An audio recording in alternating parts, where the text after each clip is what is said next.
Tottenham Hotspur 3, Bodo Glimt 1. That was the full-time score in the first leg of our Europa League semi-final. 1 foot in the final, but don't book your tickets to Bilbao just yet, because that late goal from Bodo Glimt means that it's still up for grabs in the second leg. It is not done and dusted just yet.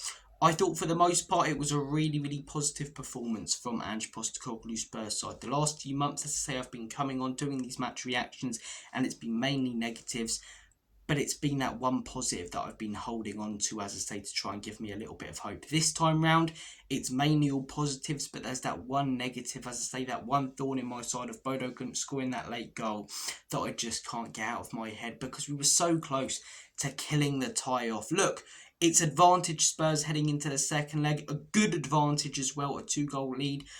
Ask me if I'd take it before the game, I'd snap your hand off for it, but as I say, when you're that close to killing the tie, making it pretty much impossible for them, and then they score that deflected goal as well, a jammy goal, it just puts a little bit of a dampener on what was such a positive night from a Spurs perspective. But as I say, let's talk about the positives, because tonight they hugely outweigh the negatives. I thought there were some really good performances on that pitch. I really do. The first goal, as I say, brilliant from Richarlison and Brennan Johnson. It's a fantastic header from Richarlison, brilliantly placed to Johnson at the back post, but Johnson's still got to generate power on it, and it's a great finish from him. The second goal that we do score, as I say, really good football from Spurs. Yeah, I thought we were well deserving of going in to a 2-0 lead. It's a lovely ball forward. Maddison with a fantastic touch and slots it into the back of the onion bag. The third goal's a penalty. You guys make your mind up about whether it was or whether it wasn't, but Dominic Solanke with a very cool, calm and collected finish. Then Bodo get their goal back at the end, but some really good performances. The goal scorers I thought were really good. I thought Brennan Johnson was constantly making good runs. Look, I'm very critical of him a lot of the time, but he cannot deny the runs that he makes are fantastic, and he made a lot of them tonight. I thought it was fantastic. Dominic Solanke held the ball up really well, you know. There was that chance in the first half where it was going wide and Solanke brought it down with his brilliant touch and laid it off for Udogie, who skied it. But there were a lot of moments like that where there were balls forward that were quite difficult, where he's up against a couple of players and he used his body, used his strength to outmuscle them, control the ball and retain possession for Spurs, and then deservingly so gets that penalty. I didn't want to see Tell get the penalty after the whole Southampton thing. Solanke scored his last one, and he showed that he should be our penalty taker going forward. Son's capable of missing them, as I say. Solanke, the last 2 penalties for Spurs, especially this one, so cool and calm. You know, he goes up there and he looks like he knows what he's doing. No nerves on the face, just ready to put that ball into the back of the net. And James Maddison, I thought James Maddison was really good tonight. Obviously, he had to come off because of what looked like a knock. Hopefully he's okay. Hopefully it's not another Bergvall situation. But yeah, that's what I want to see from Maddison, man. You know, because when he's on it, he's such a smooth player to watch. He really is. He's one of those flair players that you don't get loads of them, especially in the Premier League now. And when he's playing them outside of the ball passes and making them brilliant runs. And that goal, as I say, because it's not easy. It's a good ball from the back line, but it's still not easy. Controls it so well, watches it, and then puts it right into the side net. And when there's defenders sliding in to try and make a goal line clearance, and he's got the keeper coming out to try and stop him. I thought Richarlison,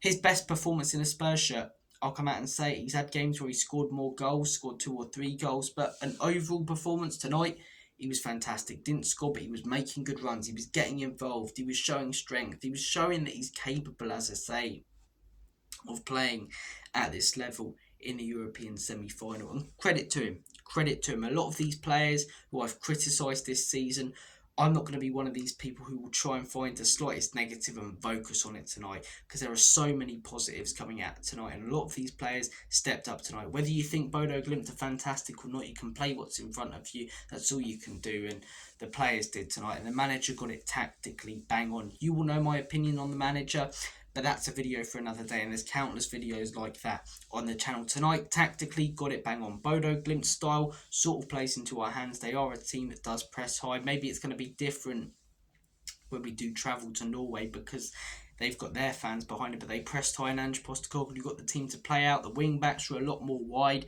It seems to be when they're out wide in Europe, which they have been, the team functions so much better. It really does. I don't know why he inverts them in the Prem, because against Frankfurt in the second leg, they were out wide, whipping in crosses and looked fantastic, and they were again today. And it helps out the whole team. It helps out Solanke, he can make those runs in the middle. It helps out Johnson and the wingers.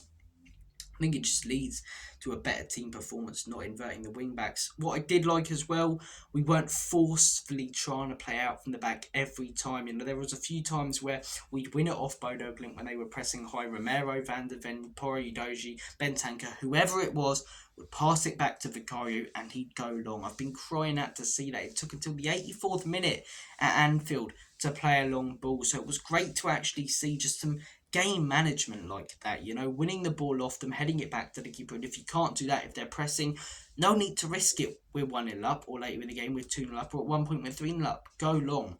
Look, the goal puts a little bit of a dampener on the night. Bentancur, maybe not the best positioning from him, but I don't think it's horrific defending. And I think apart from that, we really, really did shut them out. Do I expect them to be a better team in the second leg? Yeah, they beat Lazio 2-0 at home. They beat Olympiacos at home.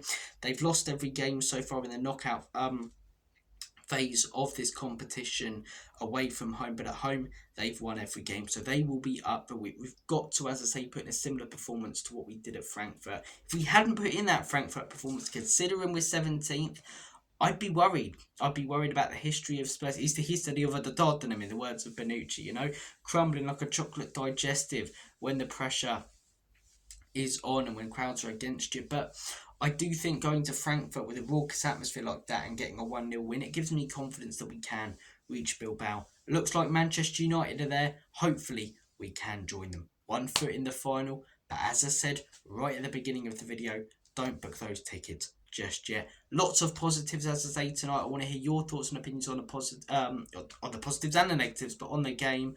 Overall, I thought it was a really good night. I thought the players stepped up and got it bang on. A little dampener at the end, but I'm not going to let that completely distract from what was a very, very solid performance. And in Europe at home, you can't deny that we've looked very, very solid. Unbeaten in Europe at home. And I think we've only dropped points once, and that was to Roma. I could be wrong, but I believe that's what it is. Guys, I'm going to make like a banana and split. Take care. Have a smashing rest of your evening and upcoming weekend.